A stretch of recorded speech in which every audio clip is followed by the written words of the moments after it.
LaRue also talks about the chandelier fall as if it actually happened, which we know is historically inaccurate because, as we all know, it was the counterbalance that fell, not the chandelier. No accident caused by the wear and tear of chains that the imbeciles concluded at the inquest. That chandelier weighs 7 tons, monsieur, and it is lowered every 2 months for a rigorous inspection. That chandelier did not fall of its own. Monsieur, I insist everything I tell you is in the public record. Come on, LaRue, what happened to her? Oh, my dear fellow, you'll have to read my book. I will now make all my credibility disappear. And I didn't know where LaRue had disappeared to. But I had to know what happened to Christine. I had to see her again. This scene really makes me laugh as well. Did she just play peekaboo with David Copperfield? Christine! Christine! Christine! Christine, wait! This is crazy. This isn't meant to be Christine's ghost, but Christine herself, so why is she acting like such a... I don't even know what the correct word is for how she's acting. I don't know. Twit seems like a good word to me. She's running around like a lobotomized gazelle. Christine, wait! And then she just sort of giggles at him for an indeterminate amount of time. Oh, could the shadow on the wall be the phantom? Oh, look at it. Bella.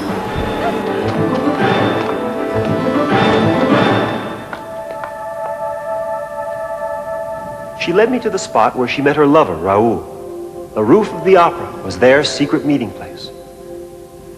For the first time, I understood perfectly the Phantom's jealousy. If my Christine acted like that, I'd dump her. No, if I acted like that, I would probably shoot myself before you got the chance. Damn these unpredictable French winds. Oh, look out, it's the Phantom of the turtleneck sweater. How cheap! Couldn't they even dress him in a period costume? I really don't think they would have had to look that hard to find a convincing shirt for the Phantom. I mean, you wouldn't really have to go any further than David Copperfield's closet.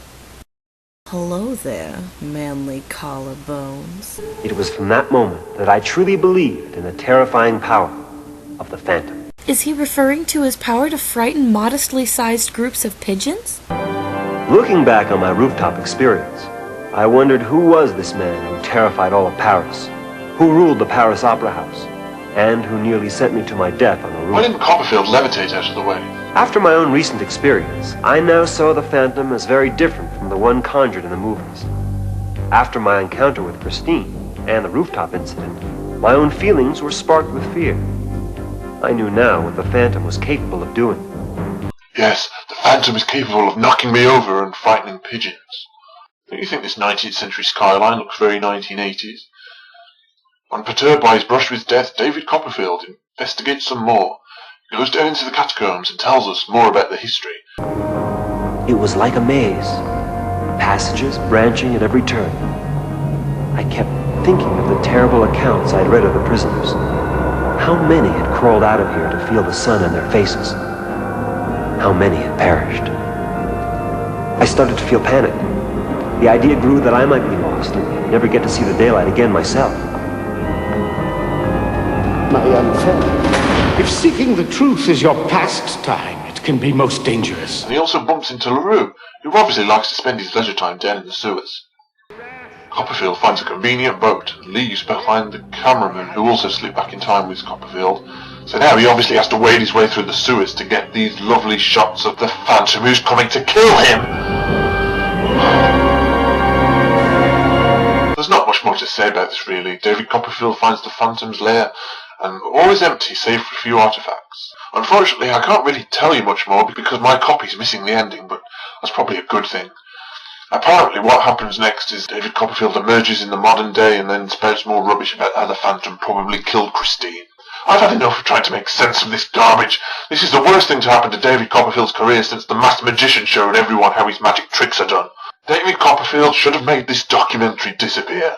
So, Eric, where can we get you one of those shirts? Oh.